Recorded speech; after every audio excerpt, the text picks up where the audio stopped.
চুলায় তৈরি করব গাজর দিয়ে তৈরি নরম তুলতুলে কেক। কেকটি এত বেশি মজার যেন মুখে দিলেই মিলিয়ে যাবে। 3টি মাঝারি সাইজের গাজর গ্রেটারের ছোট ছিদ্রযুক্ত অংশ দিয়ে গ্রেট করে নিয়েছি। ব্লেন্ডার জাগে নর্মাল তাপমাত্রায় থাকা 2টা ডিম ভেঙে 240 ml মেজারমেন্ট কাপের হাফ কাপ চিনি, 1/3 কাপ ও 1 টেবিল চামচ রান্নার তেল, 2 চা চামচ লেবুর রস দিয়ে 1 মিনিটের মতো ব্লেন্ডারের মিডিয়াম স্পিডে ব্লেন্ড করে নিয়েছি। মিশ্রণটা একটা বাটিতে ঢেলে 240 ml মেজারমেন্ট কাপের 1 কাপ ও 1 চা চামচ ময়দা, 1 চা চামচ বেকিং পাউডার, হাফ চা চামচ বেকিং সোডা, সামান্য লবণ দিয়ে ভালোভাবে চেলে নিব।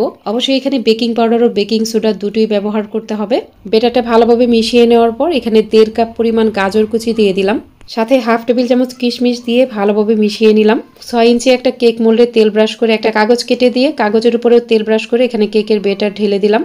মোলটাকে এভাবে কয়েকবার ট্যাপ করে নেবেন, তাতে এয়ার বাবলস থাকবে না। কেক বেক করার জন্য চুলায় আগে থেকে একটা নর্মাল সিলভারের হাঁড়ি ঢাকনা দিয়ে ঢেকে মিডিয়াম আঁচে 4 থেকে 5 মিনিটের মতো গরম করে নিয়েছি। হাঁড়ির ঢাকনা খুলে এরকম একটা স্ট্যান্ড বসিয়ে স্ট্যান্ডের উপরে কেকের মোল্ড বসিয়ে দিলাম। কেকের উপরে সুন্দর কালার আনতে চাইলে অবশ্যই সিলভারের ঢাকনা দিয়ে ঢাকতে হবে। আর চুলার মিডিয়ামের থেকে সামান্য কম আঁচে কেকটা বেক করবেন। 1 ঘন্টা আগে একবারও ঢাকনা খোলা যাবে না। যখন কেকের খুব সুন্দর একটা সুঘ্রাণ পাওয়া যাবে তখন একবার চেক করে দেখবেন। আমি 1 ঘন্টা 10 মিনিট পর হাঁড়ির ঢাকনা খুলে একটা কাঠির মাধ্যমে চেক করে নিয়েছি। চুলা থেকে নামিয়ে নেওয়ার পর গরম কেকের উপরে নর্মাল তাপমাত্রায় থাকা ঘন দুধ ব্রাশ করে কেকটা ঠান্ডা করে তারপর কেটে পরিবেশন করুন।